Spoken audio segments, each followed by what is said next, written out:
الحمد للہ الحنان المنان الذی خلق الانسان وعلمہ البیان والصلاة والسلام علی رسولہ سید الانس والجان وعلی آلہ وصحابہ ذوی الخیر والاحسان اما بعد فاعوذ باللہ من الشیطان الرجیم بسم اللہ الرحمن الرحیم وَلِمَنْ خَافَ مَقَامَ رَبِّهِ جَنَّتَانِ صدق اللہ العظیم وصدق رسولہ النبی الکریم الامین قال اللہ تبارک و تعالی فی شان حبیبہ مخبرا و آمیرا ان اللہ وملائکتہ یصلون علی النبی یا ایہا الذین آمنوا صلوا علیہ وسلموا تسلیما اللہم صلی علی سیدنا و مولانا محمد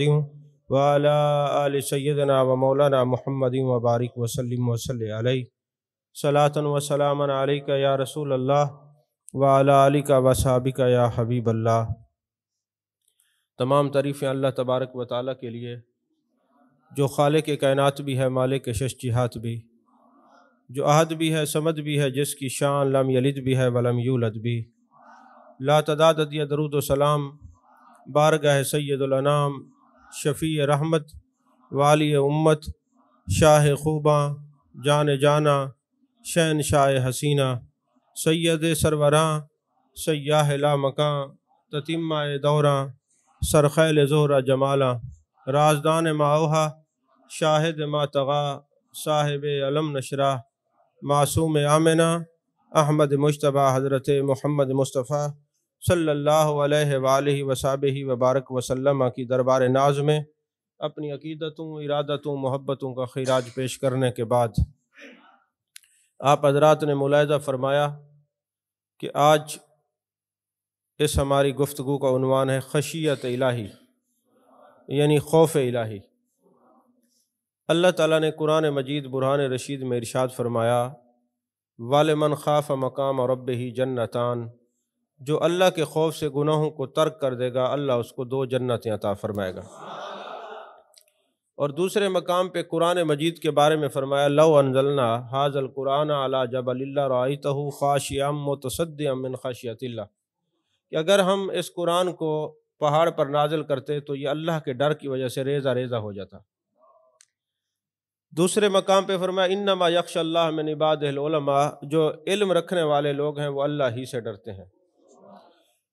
اسی طرح متعدد آیات بینات ہیں قرآن مجید کے اندر جس میں اللہ تعالیٰ نے اپنے خوف کو بار بار ذکر فرمایا ہے۔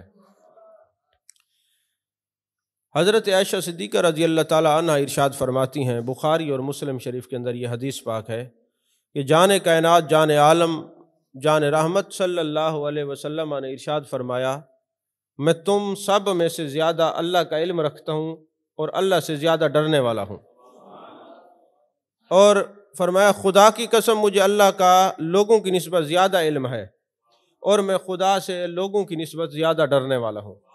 یعنی جو جتنا اللہ کا عرفان حاصل کر لیتا ہے، اللہ کا قرب حاصل کر لیتا ہے، اتنا ہی زیادہ وہ اللہ سے ڈرنے والا بن جاتا ہے۔ حضرت ابو ہریرہ رضی اللہ تعالیٰ عنہ راوی ہیں، بخاری شریف اور مسلم شریف کی حدیث پاک ہے، جان کائنات، جان عالم مصطفیٰ، جان رحمت صلی اللہ علیہ وسلم ارشاد فرماتے ہیں کہ ایک شخص تھا، جب وہ دنیا سے جانے لگا تو اس نے اپنے بیٹے کو وصیت کی۔ نصیحت زندگی میں ہوتی ہے، وصیت اس وقت کی جاتی ہے جب بندہ اس دنیا سے جانے والا ہو۔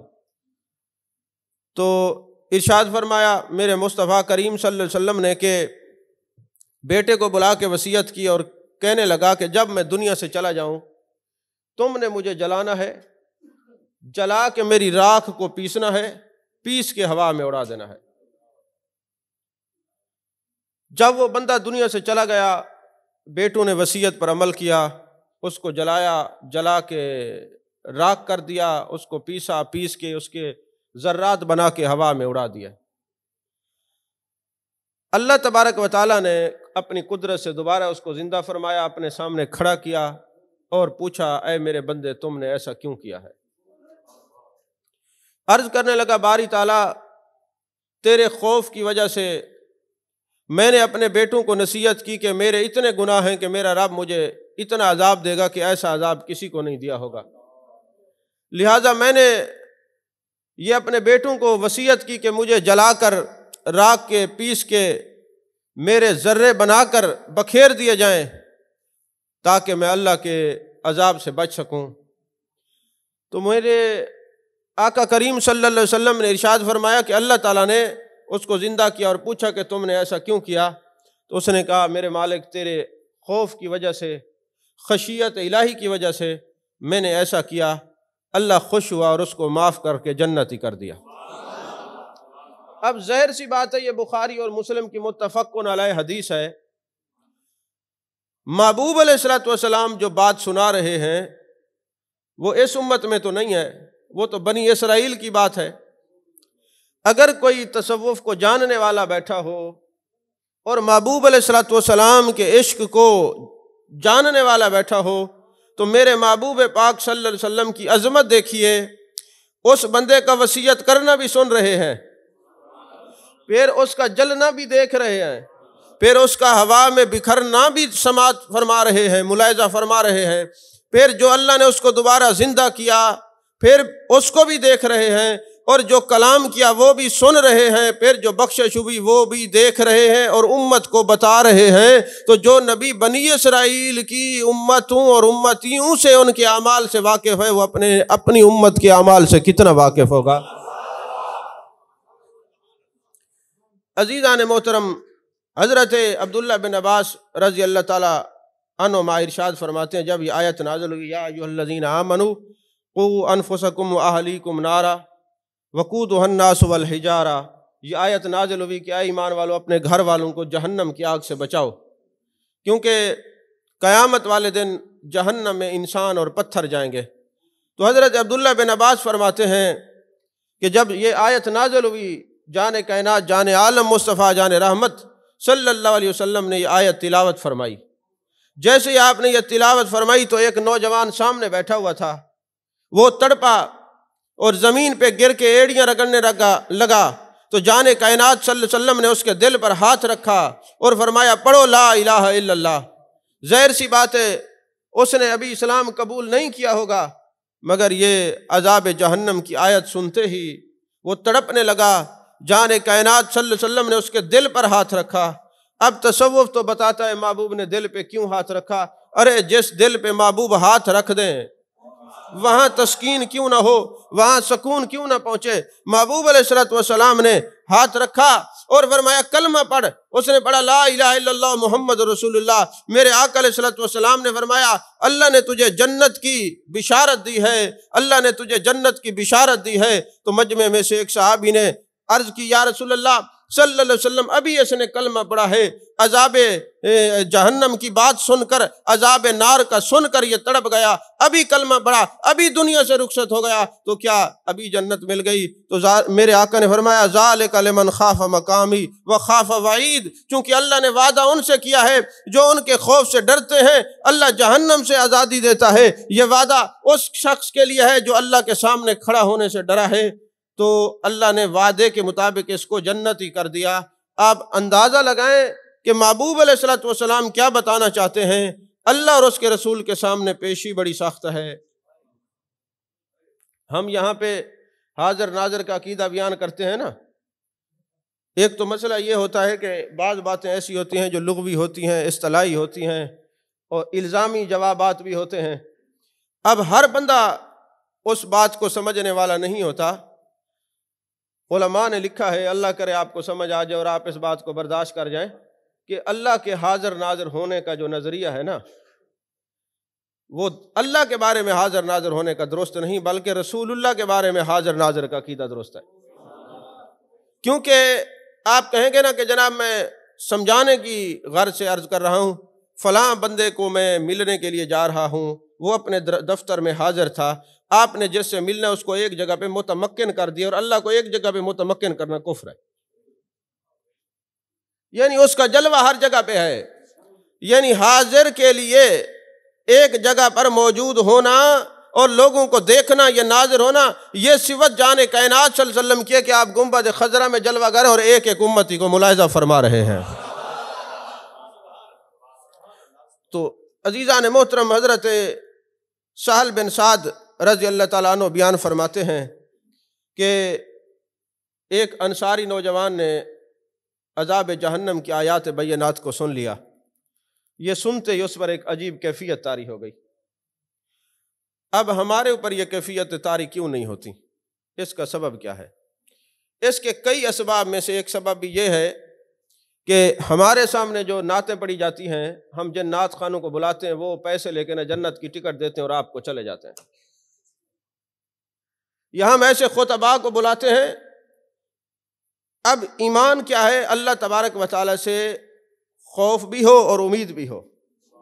خوف کس چیز کا ہو؟ قیامت کی پیشی کا اور اللہ کا ڈر ہو، اور امید کس چیز کی ہو کہ لا تقنطوا من رحمت اللہ، میں نے اللہ کی رحمت سے نا امید نہیں ہونا بلکہ اللہ تعالیٰ کی رحمت کا امیدوار ہونا ہے کہ اللہ نے مجھے بخش دینا ہے۔ یعنی دوسری دونوں کیفیات ہوں، کون سی؟ خوف والی بھی اور امید والی بھی۔ ہمیں خوف تو نہیں دیا جاتا پر امید پختہ دلائی جاتی ہے کہ آپ نے بلا لیا، محفل کروا لی، لیں آپ جنتی ہیں۔ میں نے کسی عالم کو، عالم ہو صحیح معنی میں، قرآن پاک کا علم رکھنے والا ہو، جاننے والا ہو، میں نے نہیں کہا کہ وہ سنا کہ وہ تقریر کے دوران کہہ جاؤ تم جنتی ہو، عمل کرنے کی ضرورت نہیں ہے۔ یہ ہمیں خطباء اسی طرف لے کے جا رہے ہیں یا نعت خوان، اور ہم بڑے خوش ہوتے ہیں، رشوت کے پیسے ہیں، حرام حلال کی کوئی تمیز نہیں، اب میلاد کروایا سال کے بعد جی جنتی ہو گئے۔ ایسا نہیں ہے۔ یہ خوف کے اوپر کتنی آیات بینات ہیں، اگر اس کو اکٹھا کریں تو ایک نہیں کئی بنتی ہیں آیات بینات اور احادیث مبارکہ۔ اب رات جب میں مطالعہ کر رہا تھا تو کافی ساری آیات بینات اور احادیث مبارکہ، اگر ہم اس پر کوئی 20 جمعے بھی پڑھائیں نا تو یہ خشیت الہی پر پڑھا سکتے ہیں، اتنی احادیث مبارکہ ہیں، محبوب نے فرمایا ہے۔ عزیزان محترم، میرے آقا کریم صلی اللہ علیہ وسلم نے ارشاد فرمایا، حضرت سہل بن سعد بیان کرتے ہیں کہ انصاری نوجوان تھا، دوزخ کے بارے میں سن کے نا آیات بینات، وہ اللہ سے خوف زدہ ہو گیا۔ عالم یہ کہ ہر وقت روتا ہے اور اپنے آپ کو کمرے میں بند کر دیا۔ اس کو امام حاکم نے مستدرک میں لکھا ہے اور امام احمد بن حنبل نے اپنی کتاب الزہد کے اندر یہ بیان فرمایا ہے۔ اور میں اپنے آپ کو کمرے کے اندر معصور کر لیا، کسی سے ملتا نہیں جلتا نہیں، کمرے کے اندر بیٹھا زار و قطار رو رہا ہے۔ اتنے میں کسی نے جا کے جان عالم کو خبر دی، یا رسول اللہ صلی اللہ علیہ وسلم، فلاں جو نوجوان ہے اپنے کمرے میں معصور کر کے خود کو رکھ دیا ہے، بس روتا ہے، عذاب جہنم کی آیات کو پڑھتا ہے اور روتا ہی جا رہا ہے، یا رسول اللہ کسی سے ملتا جلتا نہیں، اور محبوب کو خبر ہو اور محبوب خبر نہ لیں، یہ کیسے ہو سکتا ہے؟ خنجر چلے کسی پہ تڑپتے ہیں ہم امیر، سارے جہاں کا درد ہمارے جگر میں ہے۔ اب محبوب علیہ السلام کو جب خبر ملی تو جان کائنات، جان عالم مصطفیٰ، جان رحمت صلی اللہ علیہ وسلم تشریف لے گئے۔ اس نوجوان کے گھر میں جیسے داخل ہوئے، والضحیٰ کے چہرے پر جیسے نظر پڑی، نوجوان آیا اور محبوب کے سینے سے لگ گیا اور زار و قطار رونے لگا، اور ابھی محبوب کے علم نشرہ کے سینے سے لگا ہوا ہے، روتے روتے اس کی روح پرواز کر گئی۔ محبوب پاک صلی اللہ علیہ وسلم نے فرمایا، او میرے صحابہ، اس کی تجہیز و تکفین کرو، اس کا جنازہ پڑھاؤ، کیونکہ خوف خدا نے اس کے جگر کے ٹکڑے ٹکڑے کر دیے ہیں۔ اب جن کے بارے میں فرمایا وما کان اللہ لیعذبہم وانت فیہم، محبوب جہاں آپ ہوتے میرا عذاب نہیں ہوتا۔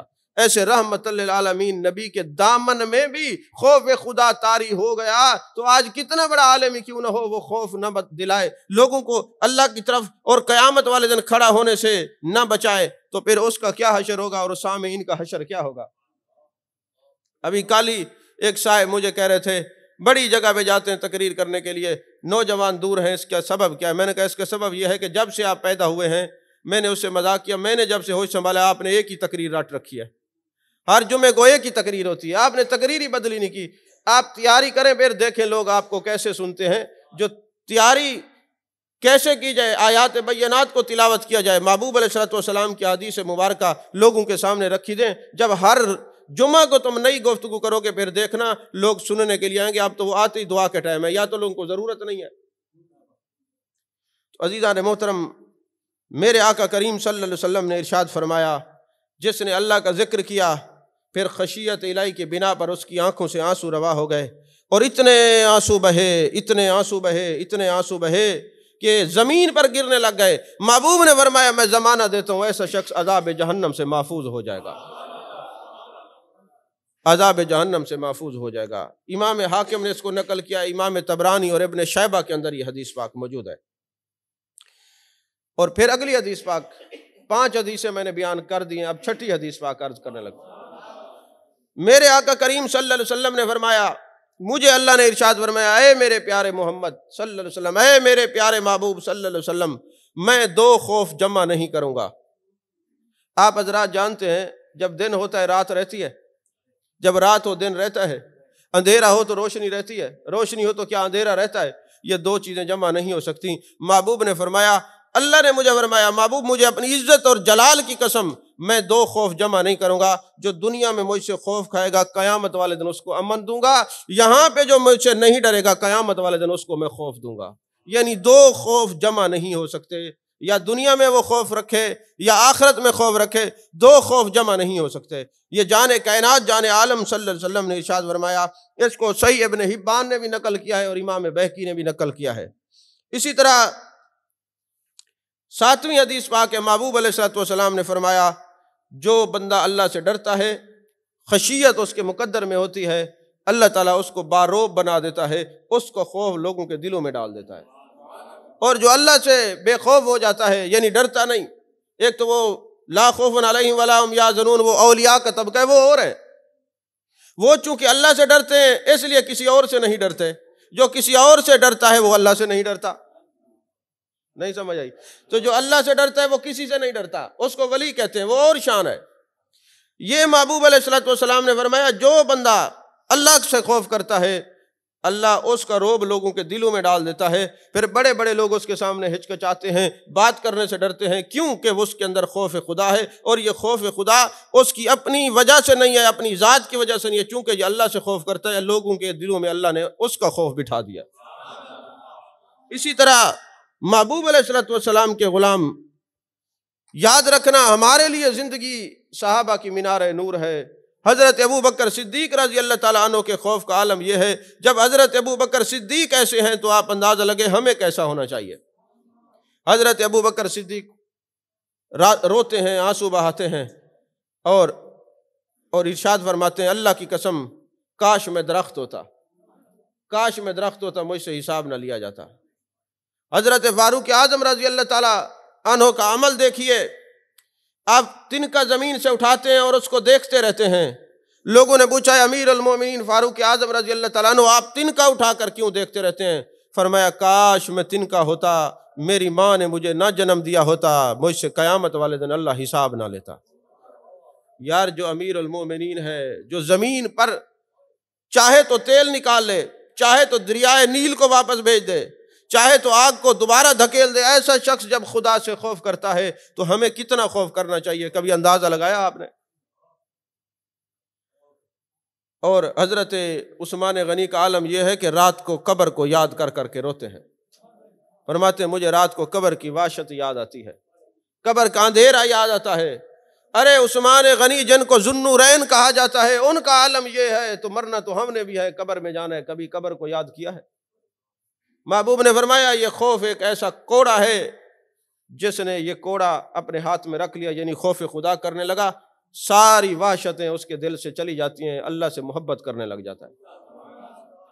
عزیزان محترم، مولا علی کرم اللہ وجہ الکریم اچھے کپڑے پہننے کے بعد اپنے کپڑوں پر پھر بھی پیوند لگاتے ہیں۔ کسی نے پوچھا، اے امیر المومنین، اے باب العلم، آپ پیوند کیوں لگاتے ہیں؟ فرمایا، اس لیے کہ اس سے خوف خدا رہتا ہے، اس سے عاجزی اور تواضع کا باب کھلتا ہے۔ اور آج ہمارے لوگوں کے اندر ایک اور بیماری بھی ہے کہ ہم لوگ بیٹھے بیٹھے کہہ دیتے اللہ نے ہی کو بخش دیتا تھا، بچ دے، ایسا ہی نہیں، یہ خدا را یہ جملہ نہ کہا کرے۔ اس جملے کی اتنی پکڑ ہے کہ آپ کی سوچ ہے، کتب حدیث کے اندر ہے، حضرت عیسیٰ علیہ السلام جا رہے تھے اور بنی اسرائیل کا کوئی شخص نیک ان کے ساتھ تھا، اور تھوڑی دیر گئے نا تو ایک گناہگار بھی آ گیا، تو حضرت عیسیٰ علیہ السلام نے فرمایا، سارے اپنی اپنی جگہوں پر بیٹھ کر دعا مانگو۔ دعا مانگنا شروع کر دی۔ اب جو گناہگار ہے وہ رو کے کہتے ہیں اللہ مجھے معاف کر دے، اے اللہ مجھے بخش دے، اے اللہ مجھے معاف کر دے۔ ابھی رمضان المبارک کا مہینہ آ رہا ہے، یاد رکھیں ہو سکتا ہے اگلے جمعے پہ ہم نے استقبال رمضان پہ گفتگو کرنی، آپ میں سے لوگ نہ ہوں یا ہم میں سے کوئی نہ ہو یا دنیا سے چلا جائے یا فرصت کی وجہ سے نہ آ سکے۔ یاد رکھنا یہ حدیث پاک ہے، جو رمضان المبارک کے اندر شراب پیتا ہے، گناہ کرتا ہے، بدکاری کرتا ہے، اگلے رمضان تک اگر درمیان میں مر جائے تو اس کی توبہ قبول نہیں ہوتی۔ رمضان المبارک کا اتنا احترام ہے، ابھی سے رمضان المبارک سے میں اللہ کو راضی کرنے کی تیاری کر لیں، سب دنیا سے منہ موڑ لیں، تاکہ یہ رمضان المبارک احترام میں اگر پورا مہینہ آپ گناہ سے بچ گئے تو اللہ پھر خود حفاظت ہی فرمائے گا۔ تو حضرت عیسیٰ علیہ السلام فرماتے دعا کرو۔ اب نیک بھی دعا کرے، گناہ گار بھی۔ اب نیک گناہ گار کی دعا کیا ہے؟ اے اللہ مجھے بخش دے، اے اللہ مجھے بخش دے، اے اللہ مجھے بخش دے۔ جو بندہ گناہوں میں پھنسا ہوا ہوگا تو وہ تو اپنے لیے دعا کرے گا نا، وہ کسی کی کیا غیبت کرے، چغلی کرے۔ اور جو نیک تھا اس نے کہا اے اللہ قیامت والے دن اس گناہ گار کو اور مجھے ایک ساتھ نہ رکھنا۔ اب یہ تکبر ہے، یہ وہ جملہ ہے جو ہم بولتے ہیں او فلانا بندہ بخشا گیا تو ہم پیچھے نہیں رہتے۔ تو حضرت عیسیٰ علیہ السلام کو فوراً وحی الہی نازل ہوتی ہے، اے میرے روح اللہ، یاد رکھنا ہم نے دونوں کی قبول کر لیا دعا، دونوں کی دعا قبول ہو گئی ہے کہ اکٹھا نہ رکھنا۔ جو نیک اپنے آپ کو سمجھتا ہے اس کو رد کر کے ہم نے جہنمی کر دیا ہے، اور جو میرے خوف سے رو کے دعا کر رہے ہم نے اس کو جنتی کر دیا ہے۔ اور محبوب پاک صلی اللہ علیہ وسلم ارشاد فرماتے ہیں جو بندہ یہ کہے میں نیک ہوں، فلاں گناہ گار ہے، یہ بخشا گیا تو میرا ہم سے کوئی نہیں پوچھے گا۔ تو محبوب فرماتے قیامت والے دن اللہ جس کے بارے میں یہ کہہ رہا ہے اس کو بخش دے گا، اس کو اس کی جگہ پہ جہنم میں ڈال دے گا۔ تو نے تکبر کیوں کیا ہے؟ یہ تکبر تو میری شان ہے، اللہ بچائے۔ حضرت علی کرم اللہ وجہ الکریم فرماتے ہیں، کسی نے سوال کیا اے مدینہ، اے باب العلم، اے مولا علی کرم اللہ وجہ الکریم بتائیں سب سے بڑا عالم کون ہوتا ہے؟ آپ نے فرمایا سب سے بڑا عالم وہ ہے جو لوگوں کو نہ خدا کی رحمت سے مایوس کرے نہ عذاب سے بے خوف کرے۔ سمجھ نہیں آئی بات؟ نہ خدا کی رحمت سے مایوس نہ کرے اور لوگوں کو خدا کے خوف سے بے خوف نہ کرے، وہ بہت بڑا عالم ہوتا ہے۔ اور کتب تفسیر کے اندر یہ باتیں ہیں، میں نے یہ 11 حدیث مبارکہ جو ہیں وہ آپ کے سامنے رکھی۔ اب تفاسیر کا ایک جو ہے نا ایک واقعہ آپ کے گوش گزار کرتا ہوں۔ یاد رکھیں جو محبوب علیہ الصلوۃ والسلام ارشاد فرمائے وہ بھی حدیث ہے، صحابی کا قول بھی حدیث ہے، اور محدثین نے تو کہا تابعی جو صحابہ کی شاگرد رہے ان کا قول بھی حدیث ہوتا ہے، کیونکہ صحابی نے محبوب کے بغیر سنے بغیر کوئی کلام کرنا نہیں، اور تابعی نے صحابی کے سنے بغیر کلام نہیں کرنا۔ تو کتب تفسیر کے اندر یہ واقعہ موجود ہے۔ وَلِمَنْ خَافَ مَقَامَ رَبِّهِ جَنَّتَانِ کے تحت جتنی تفاسیر ہیں، میں وقت مختصر ہے بلکہ ختم ہو گیا ہے کہ کتابوں کے حوالے دوں۔ میں نے عرض کیا کہ جتنی کتب بڑی بڑی تفاسیر ہیں، روح البیان اٹھا لیں، روح المعانی اٹھا لیں، جتنی بھی عربی کی تفاسیر ہیں وہ اٹھا لیں، سب میں یہ واقعہ موجود ہے کہ زمانہ ہے حضرت فاروق اعظم رضی اللہ تعالیٰ عنہ کا، ایک نوجوان مسجد نبوی نماز پڑھنے کے لیے جاتے تو راستے میں گھر ہے، عورت اس کو بلاتی ہے کہ میرے گھر میں آیا کرو، وہ نہیں جاتا۔ ایک دن اس نے نکرانی کی مدد سے زبردستی اس نوجوان کو اپنے گھر بلا لیا، اور جب نوجوان نے دیکھا کہ یہ برائی کی طرف دعوت دے رہی ہے اور میں نہیں بچ سکتا، اس کو یہ خوف خدا کی آیات بینات دل و دماغ میں چلنے لگ گئیں۔ آپ اندازہ لگائیں جو ہر وقت رجوع اللہ میں رہتے ہیں، اللہ کی طرف متوجہ رہتے ہیں، ان کے دل میں اللہ کی دیے ہوئی آیات بینات ہی آئیں گی نا۔ جو جس طرف تعلق شغف رکھتا ہے اسی طرف اس کی توجہات ہوتی ہیں۔ تو دل کے اندر وہ آیات بینات عذاب والی آنے شروع ہو گئی، بے ہوش ہو گئے۔ جب وہ نوجوان بے ہوش ہوا تو اس عورت نے نکرانی کی مدد سے اس کو اٹھا کے باہر پھینک دیا، اور جیسے ہی باہر پھینک دیا ہوش میں آیا، گھر والے اٹھا کے لے گئے۔ باپ نے پوچھا بیٹا کیا ہوا تھا؟ اس نے کہا عورت نے بھی مجھے گناہ کی طرف ترغیب دی ہے اور خوف خدا کی آیات بینات میرے سامنے آ گئیں، میں بے ہوش ہو گیا۔ یہ کہتے ہی اس کی جان کفس انصری سے پرواز کر گئی، وہ دنیا سے چلا گیا۔ اور نوجوان بھی اتنا اچھا ہے کہ مسجد نبوی شریف میں بیٹھا رہتا ہے۔ حضرت فاروق اعظم رضی اللہ تعالیٰ عنہ فرماتے جب میں مسجد جاتا اس نوجوان کے چہرے پہ میری نظر پڑتی وہ مسجد میں بیٹھا ہوتا ہے۔ اب آپ کیا جانیں مسجد میں بیٹھنے والوں کی شان کیا ہے۔ مومن کے لیے یہ مسجد جنت ہے اور منافق کے لیے قید خانہ ہے۔ آپ دیکھتے ہیں کہ لوگ آتے ہوئے بڑی کوشش کرتے ہیں اس وقت جائیں تقریر ختم ہو جائے، جلدی جلدی فرض پڑھے اور نکل گئے، یہ نفاق کی علامت ہے۔ ہاں کسی نے گھر میں سنتیں پڑھنی ہوتی ہیں تو بے شک وہ چلا جائے، گھر میں بھی پڑھا کریں، کیونکہ محبوب علیہ السلام نے فرمایا گھر کو قبرستان مت بناؤ، سنت اور نوافل پڑھا کریں، لیکن بالکل سرے سے نہ پڑھنا، مسجد میں بیٹھنا۔ محبوب نے بتایا عاشق اور منافق کون ہے، فرمایا عاشق وہ ہے جس کا دل مسجد میں لگا رہے، منافق وہ ہے جس کا دل کرے جلدی کرے مسجد سے نکلیں، جلدی کرے مسجد سے نکلیں۔ اب آپ جب مسجد میں جایا کریں دیکھیں عاشق ہیں یا منافق ہیں، دل مسجد سے لگا ہوا ہے تو محبوب کے فرمان کے مطابق عاشق ہیں، اور دل اچاٹ ہے نکلے نکلے نکلے یہاں سے، تو پھر توبہ کی ضرورت ہے، اللہ کی طرف رجوع کرنے کی ضرورت ہے۔ بیماری ہو تو پھر ڈاکٹر ہی بتائے گا نا کون سی دوائی اور پڑیا کھائیں گے شفا ہوگی نا، تو اگر نفاق کی بیماری آ جائے تو پھر دینی طالب علم ہی بتائیں گے نا۔ اب وہ جب فوت ہو گئے، حضرت فاروق اعظم نے 1 دن 2 دن 3 دن دیکھا نوجوان نہیں آ رہا، پوچھ لیا کہاں ہے۔ اب حضرت فاروق اعظم یہ نہ ہو کیسے جانتے نہ ہوں، جانتے تو تھے، مگر ایسے نوجوان جو اللہ کی طرف رجوع کرنے والے ہیں ان کی شان کو بیان کرنے کے لیے پوچھ رہے ہیں کہ وہ کدھر ہے۔ انہوں نے کہا جی اس کا تو انتقال ہو گیا، فوت ہو گیا۔ آپ نے فرمایا اوہو، اس کا وجود تو نعمت تھا، کیونکہ جو مسجد میں بیٹھنے والے ہیں ان کی شان یہ ہے کہ جب قیامت کا دن ہوگا نا، اللہ فرمائے گا آئین جار لی، کہاں ہیں میرے ہمسائے، کہاں ہیں میرے ہمسائے۔ پوچھا جائے گا باری تعالیٰ تو ہمسائیگی سے پاک ہے، تیرے ہمسائے، فرمایا جو مسجد میں میرے لیے بیٹھتے ہیں وہی تو میرے ہمسائے ہیں۔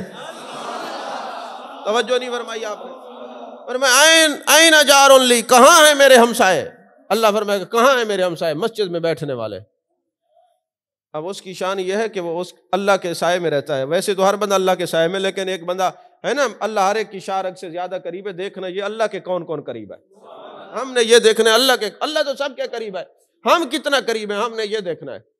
اب وہ جناب والا آپ نے فرمایا چلیے اس کے والدین کو چاہ کے تعزیت کرتے ہیں، کیونکہ ایسے نوجوان کا وجود نعمت تھا۔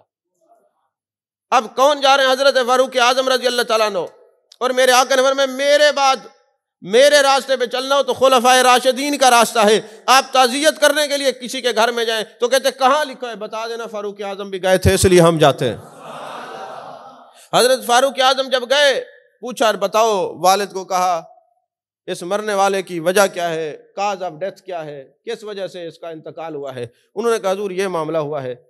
اب عورت کا پوچھا کون تھی، انہوں نے کہا حضور اتنا وقت نہیں ملا، نہیں بتا سکا، مجھے لگتا ہے ایسے چونکہ گناہ سے بچ گئی۔ اللہ نے کہا حضرت فاروق اعظم کے درے سے بھی بچ جائے، اللہ نے اس کا پردہ رکھ لیا۔ فرمایا کہ وہ کون ہے عورت، حضور پتہ نہیں۔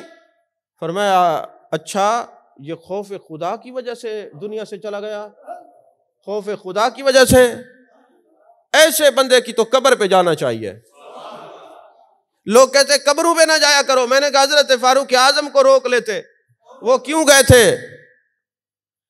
آپ گئے، فرمائے جو خوف خدا سے دنیا میں جائے، دنیا سے چلا جائے، اس کی قبر پہ جانا حضرت امیر المومنین حضرت فاروق اعظم کی سنت ہے، اور عشق میں جو جائے اور دنیا سے جائے اس کی قبر پہ جانا میرے مصطفیٰ کی سنت ہے۔ بدھ کے روز آپ شہدائے احد پر تشریف لے جایا کرتے تھے نا صلی اللہ علیہ وسلم۔ اب ہوا یہ کہ حضرت فاروق اعظم رضی اللہ تعالیٰ عنہ اس نوجوان کی قبر پہ گئے، اکیلے نہیں تھے، اور بھی بندے ساتھ تھے۔ آپ قبر پہ کھڑے ہوئے، قبر والے کو مخاطب کیا، نوجوان کو، فرمانے لگے نوجوان میں نے سنا ہے تم نے اللہ کے خوف کی وجہ سے گناہ کو ترک کر دیا ہے، اور اللہ قرآن میں فرماتے ہیں وَلِمَنْ خَافَ مَقَامَ رَبِّهِ جَنَّتَانِ، جو اللہ کے خوف سے گناہوں کو ترک کر دے گا اللہ اس کو 2 جنتیں عطا فرمائے گا۔ ابھی فاروق اعظم قبر پہ کھڑے ہو کر نوجوان سے گفتگو کر رہے ہیں، صحابہ ساتھ جو ہیں وہ کہتے ہیں قبر سے آواز آئی اے امیر المومنین، رب کعبہ کی قسم میری روح بعد میں نکلی، اللہ نے مجھے 2 جنتیں پہلے عطا فرما دی۔ میری روح بعد میں نکلی، اللہ نے مجھے 2 جنتیں پہلے عطا فرما دی ہیں۔ یاد رکھیے یہ خشیت الہی اور خوف خدا پر آج کا آپ نے یہ پورا سبق بھولنا نہیں ہے، یاد رکھنا ہے۔ بس یہ یاد رکھیں ہم نے اللہ کے حضور پیش ہونا ہے۔ ہر مرنے والا یہ بتاتا ہے، جس کو آپ دفناتے ہیں قبر میں سوال ہوتے ہیں من ربک ما دینک ما کنت تقول فی ھذا الرجل، آگے پھر اس کا سسٹم چلتا ہی جائے گا نا، وہ تو دنیا سے چلا گیا۔ ہر مرنے والا ہمیں خبر دے رہا ہے میں اللہ کے حضور پیش ہو گیا، اگلا نمبر تمہارا ہے۔ کتنے لوگوں کو ہم دفنا کے آتے ہیں، والدین کو، بہن بھائیوں کو، عزیز و اقربا کو، رشتہ داروں کو، پھر خود تیار نہیں ہے کہ ہم نے مرنا ہے، پھر تیار نہیں ہے کہ ہم نے مرنا ہے۔ حضرت گیسو دراز رحمۃ اللہ علیہ کتاب ہے جوامع القلم، تصوف کی کتاب ہے، اس کے اندر ایک بات لکھی ہوئی ہے، اور ویسے روح البیان کے اندر بھی ہے، دوسری کتب کے اندر بھی ہے، مستند کتاب ہے۔ ایک شخص گیا نا حج پر، تو جس کے پاس بیٹھتے خوشبو آتی ہے، جدھر بھی جاتا ہے جسم سے خوشبو آتی ہے، اور مشک خوشبو کو کہتے ہیں نا، تو لوگوں نے دیکھا کہ یار یہ نوجوان، ہم بڑی بڑی خوشبو لگاتے ہیں لیکن اس نوجوان کی خوشبو ہماری خوشبو کے اوپر حاوی ہو جاتی ہے، آخر اسے پوچھیں تو صحیح یہ کس چیز کی خوشبو ہے؟ اس حدیث کو سامنے رکھیے کہ جو خوف خدا کو رکھتا ہے اللہ تعالیٰ اس کی محبت، عظمت اور خوف لوگوں کے دلوں میں بٹھا دیتا ہے۔ تو اس نوجوان سے پوچھا کہ جناب آپ، یہ جو آپ کے جسم سے خوشبو آتی ہے ایسی اعلیٰ خوشبو کہاں سے آئی ہے؟ انہوں نے کہا میں ایک کپڑے کی دکان پہ کام کرتا تھا، اور وہاں پہ ایک عورت آیا کرتی تھی، تو ایک دن اس نے کوئی کپڑا خریدا، تو چونکہ میں حسین جمیل تھا، اس نے کپڑے کے دکان کے مالک کو کہا کہ اس بچے کو میرے گھر بھیج دیجئے، وہاں سے یہ پیسے لے آئے۔ جب میں اس کے گھر گیا تو اس نے مجھے برائی کی دعوت دی۔ اب میں نے دیکھا میں نہیں بچ سکتا، تو میں نے کہا میں نے واش روم جانا ہے، کدھر ہے واش روم؟ انہوں نے کہا یہ ادھر ہے۔ میں گیا، وہاں گندگی پڑی تھی، میں نے جسم پہ مل لی، گناہ سے بچنے کے لیے جسم پہ مل لی۔ اس عورت نے دیکھا انت مجنون، تو پاگل ہے، نکل جا میرے گھر سے۔ مجھے نکال دیا، میں بہر آیا، دریائے دجلہ کے کنارے پہ بیٹھ کے نا میں نے دریائے دجلہ سے غسل کیا، اور میں نے کہا میرے مالک تیرا شکر ہے، اس گند کی وجہ سے تو نے مجھے اس گند سے بچا لیا ہے، اس گناہ سے بچا لیا ہے۔ کہتے رات کو میں سویا تو جانے کائنات، جانے عالم کا دیدار نصیب ہوا۔ میرے مصطفیٰ کریم فرمانے لگے نوجوان تو نے ایک گندی چیز لگا کے اپنے آپ کو گناہ سے بچایا ہے، یہ کملی والے نبی تجھے ایسی خوشبو لگانے کے لیے آئے کہ دنیا قیامت تک تیری خوشبو محسوس کرتی رہے گی۔ اور پھر کہتے ہیں یہ جو خوشبو ہے یہ خوشبو میری نہیں، یہ خوف خدا کی وجہ سے میرے مصطفیٰ نے ید اللہ والے ہاتھوں سے مجھے خوشبو لگائی ہے۔ فرماتے ہیں نوجوان جہاں بھی بیٹھتا یہ خوشبو آتی، جب دنیا سے چلا گیا تو قبر سے خوشبو آتی ہے۔ اس وقت کے کئی محدث اس کی قبر سے ہو کے کہتے آج بھی اس کی قبر سے خوشبو آ رہی ہے۔ اللہ تعالی ہم سب کو خشیت الہی، خوف خدا اور اللہ سے ڈرنے کی توفیق عطا فرمائے، اور اچھوں کی سنگت و معیت نصیب فرمائے۔ آمین۔ وآخر دعوانا الحمدللہ رب العالمین۔